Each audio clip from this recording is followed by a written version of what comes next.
हो सकता है आप मेरी वीडियोस नहीं देख पा रहे हों। इसकी वजह मेरी वीडियोस पर लगने वाला बैन है। इस सूरत में आप या तो वीपीएन इस्तेमाल कर सकते हैं या फिर अपना कंट्री चेंज करके कोई भी और कंट्री कर दें, तो आपको मेरा चैनल पेज और मेरी तमाम वीडियोस दिखाई देने लगेंगी।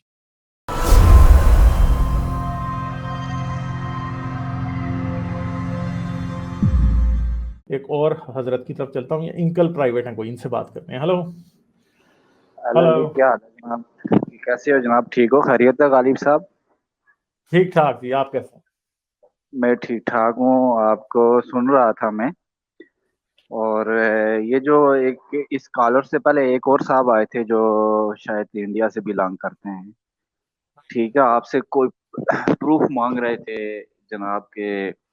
आपके पास क्या प्रूफ है कि हजरत मोहम्मद जो हैं वो झूठे नबी हैं? तो आप सही तरह से जो है ना उसको हैंडल नहीं कर सके मेरे ख्याल में। अच्छा देखें, चले। आपने बात सुनिए। माफी चाहता हूँ। ये जो आपने दलील दी थी ना दांतों वाली, अच्छी दलील है, लेकिन ये आप शिया को नहीं दे सकते। जो शिया मुस्लिम है ना, शिया का मानना ये है, वो भी एक काफी मेजोरिटी रखते हैं, मतलब 30% है। तो अगर कभी एक शिया मुस्लिम आ गया तो आप उसको कैसे मुतमिन करेंगे? तो शिया का कहना यह है कि नबी में कोई ऐब नहीं होता। ठीक है। तो ये जो दांत टूटने वाली बात है वो इम्पॉसिबल है, और वो सही बुखारी को भी नहीं मानते, उनकी तो नाजुल बलागा है। ठीक है। कहते हैं कि हजरत अली ने लिखी है। तो ये दांत वाला मामला भी नहीं मानते, और उसके अलावा वो ये भी नहीं मानते। आपने एक बात कही थी ना कि मोहम्मद मतलब इस्लाम आने से पहले तो सबके ये नाम चले आ रहे थे, तो वो ये मानते हैं कि हजरत इब्राहिम जो हैं वहां से जो सिलसिला चला आया है वहीं मुकर्रर हो गया था। मतलब ये तो कायनात बनने से ही पहले मुकर्रर हो गया था कि मोहम्मद साहब ने आना है, और उनके लिए सारी चीज और सिस्टम बना हुआ। हम तो हम हाँ हैं, लेकिन बात यह है कि उनका जो खानदान है मोहम्मद का, ये शुरू से ही मुसलमान है। और इनका कोई भी जहन्नुम में नहीं जा सकता। इवन उनका माविया पे और हजरत आबू तालिब पे भी झगड़ा रहता है शिया का, अगर आप उनको रूहानियत से सुनेंगे अच्छा तो आप मैं शी उनसे। हैं, आप शी हैं। मैं ना तो शिया हूँ ना सुन्नी हूँ, लेकिन पहले बहुत ही कट्टर मुसलमान था। अगर मैं पहले जैसा मुसलमान होता तो शायद मैं इस टाइम आपको क्या से क्या कर देता। लेकिन मेरा कट्टरपन भी टूटा, तो क्या क्या क्योंकि क्या मुझे क्या क्या क्या ऐसे क्या कर देते, सर उतारने आ जाते। बिल्कुल मैं समझता हूँ कि ओरिजिनल मुसलमान दहशतगर्द होता है, और पहले मैं भी था। तो मुझे एक अच्छा उस्ताद मिला जिसने मुझे आज़ाद सोचना, समझना, अक्ल की बात करना और ऐसी चीज़ों को समझना सिखाया। तो मैं आस्ते आस्ते फिर सेकुलर मुस्लिम बना, और सेकुलर मुस्लिम से फिर मैं आस्ते आस्ते इस नतीजे पे पहुंचा कि मैं इंसान बन जाऊं तो वो काफ़ी है। और बहरहाल ये है कि अगर 100 में से जो 2-3 किस्म के लोग ऐसे अच्छा होते हैं कि वैसे वैसे अगर आपने हजरत मोहम्मद को झूठा नबी साबित करना हो तो क्या कहेंगे फिर आप? आपकी दलील क्या मैं करते हैं? ठीक है जी, अगर मेरी दलील चेक करें जो आम आदमी की समझ में आ जाए, तो मैं उसको ऐसा करूंगा, क्योंकि मैं भी ये ऐसा सोचा करता था कि मोहम्मद साहब ये कहते हैं, और कुरान भी ये कहता है, हदीसें भी ये कहती हैं कि जिसने कलमा नहीं पढ़ा, अल्लाह ताला का मोहम्मद को नबी नहीं माना, वो पक्का डेफिनेटली जन्नम में जाएगा।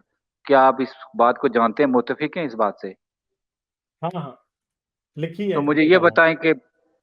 मुझे ये बताएं कि जो अफ्रीका में लोग हैं आज तक जो जंगल में नंगे रहते हैं, ठीक है, जो उस दौरान जो बर्रे आज़म गुम हो गया था, बाद में 17वीं सदी में ये अमेरिका हमने दरियाफ्त किया, ठीक है ना, वहाँ जो लोग रहते थे, वहां तक कौन से नबी या कौन सा सिस्टम गया? तो वो सब के सब जन्नम में चले गए, मुझे ये बताइए, उनका हाँ क्या ये कसूर बात है मैं उन करता तक? रहता हूँ, ये बात मैं करता रहता हूँ। जापान में आज तक तबलीग नहीं हुई, आज भी जापानियों के साथ कोई खास तबलीग नहीं हुई, चाइनीज के ऊपर नहीं हुई।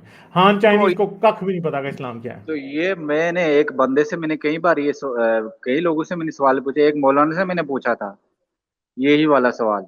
तो उन्होंने मुझे पता है क्या कहा, उन्होंने कहा कि जी जब आखिरी खुतबा हुआ था ना, जिसको आखिरी खुतबा कहते हैं, मोहम्मद ने जब कहा था कि मैंने दीन तुम लोगों पे मुकम्मल कर दिया, ठीक है ना, और आप मेरे नायब हो, इसके बाद आपने इसको आगे फैलाना है और पहुंचाना है। तो जिस साहबी का जिस तरफ मुंह था वो उस तरफ दुनिया में निकल गए। ٹھیک ہے، اور دنیا کے چپے چپے میں اسلام جا کے پہنچایا.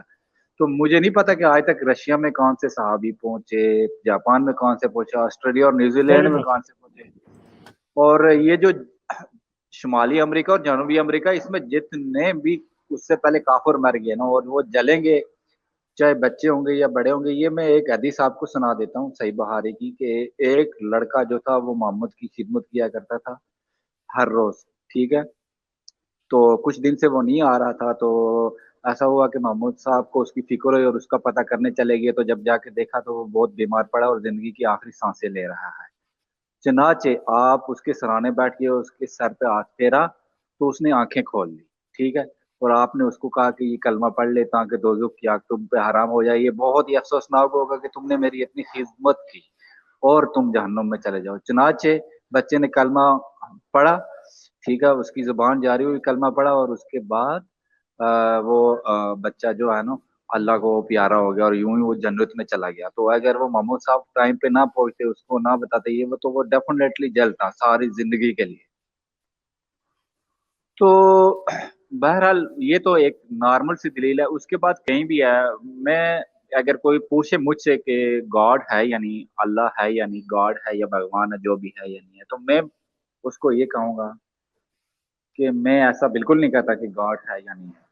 ہوگا، ضرور ہوگا، لیکن ایسا ہرگز نہیں ہے جیسا کہ قرآن میں ہے، جیسا کہ بائبل میں ہے، جیسا کہ بھگوان گیتا میں ہے. وہ کتابیں بری طرح ناکام رہی ہیں گاڈ کو ثابت کرنے میں، کیونکہ اس کا آپ مطالعہ کریں گے تو اس میں کوئی بھی ایسی اتھینٹک چیز نہیں لکھی ہے، ایسے کوئی پروف موجود نہیں ہے جو یہ ثابت کر سکے کہ گاڈ واقع ہے. میں تو سمجھتا ہوں کہ ٹائم ہی گاڈ ہے. ایک چیز آگے کی طرف جا رہی ہے، ٹائم اور سسٹم ایک چیز بناؤ اور وہ چل رہا ہے. اس میں ایسا کچھ نہیں ہو سکتا کہ آپ دعا کریں یا کچھ ایسا کریں تو گاڈ آپ کے لیے جو ہے فزکس کے بنا ہوئے جو اصول ہے جس پہ یہ سسٹم چلتا ہے وہ کیا ہو جائے کہ بدل جائے. ہلو، آپ چلیں سن رہے ہیں؟ چلیں ٹھیک ہے، صحیح ہے. آپ پھر آئیے گا، ضرور آپ سے بات کریں گے. ٹھیک ہے، ابھی میں آگے چلتا ہوں، اور بھی دوست ہیں جن سے جی بات کرنی ٹھیک ہے، بہت شکریہ موقع چلیں دینے کے ٹھیک ہے، لیے. آپ کا شکریہ. Okay, bye bye. تو میں نے اس پہ ایک ویڈیو بھی بنائی تھی کہ حضرت کہ امریکہ والوں کے اوپر کوئی نبی نہیں بھیجا گیا، فلاں ڈھمکاں سارا میں نے بتایا تھا. چائنا والوں پہ کوئی نبی نہیں بھیجا گیا.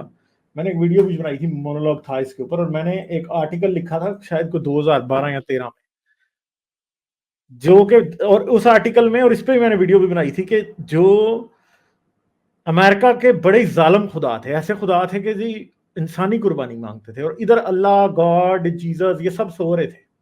ٹھیک ہے، تو ان کو پتہ ہی نہیں تھا کہ امریکہ میں خدا کے نام پہ قربانیاں ہو رہی ہیں اور سچا مذہب ادھر سب سے زیادہ ضرورت ہے. کیونکہ جو ایزٹیک اور مائنز تھے نا، وہ لوگوں کو انسانی ادھر جانور کی قربانی کا کانسیپٹ ہی نہیں تھا، انسانی قربانی کا اشارہ جو ہے نا وہ تماشا تھا. اور کسی نے کیا ہی نہیں ادھر جا کے. اور جب تک انسان کی کشتیاں وہاں نہیں پہنچی تب تک انسان کے مذہب بھی وہاں نہیں پہنچے اور انسان کا خدا بھی وہاں نہیں پہنچا. انسان کا خدا دیکھیں آپ کہ اللہ، گاڈ، ایشور، رام، کرشنا، فلاں ڈھمکاں، جو بھی مذہب آپ لے لیں جو کہ اس دنیا میں افریقہ، ایشیا اور یورپ میں ایگزسٹ کرتے تھے، جو بھی تھے یہ اتنے پیدل خدا تھے کہ جب تک انسان نے کشتیاں نہیں بنائی، امریکہ، آسٹریلیا، نیوزی لینڈ یہ جا ہی نہیں سکے، یہ کبھی پہنچ ہی نہیں سکے وہاں پہ. ٹھیک ہے، یہ وہیں گئے جہاں انسان کے پاؤں ان کو لے کے جاتے رہے.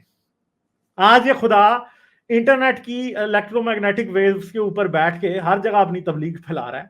اور وہ بھی وقت تھا کہ یہ خدا گھوڑے کی ٹاپ سے اور انسان کے پاؤں سے زیادہ تیز چل نہیں سکتا تھا. جہاں انسان جاتا تھا وہیں پہ خدا جاتا تھا. ٹھیک ہے، خدا تو کسی ایک سالڈ ایسا انتظام نہ کر سکا کہ مختلف زبانیں بولنے والے لوگوں کو اپنا پیغام پہنچا دیتا. اتنا تھکڑ خدا ہے. تو گاڈ از بیسیکلی امپورٹنٹ. اصل میں آپ لوگوں کو یہی بات کر دوں. لائک، شیئر اور سبسکرائب کرنا مت بھولیں.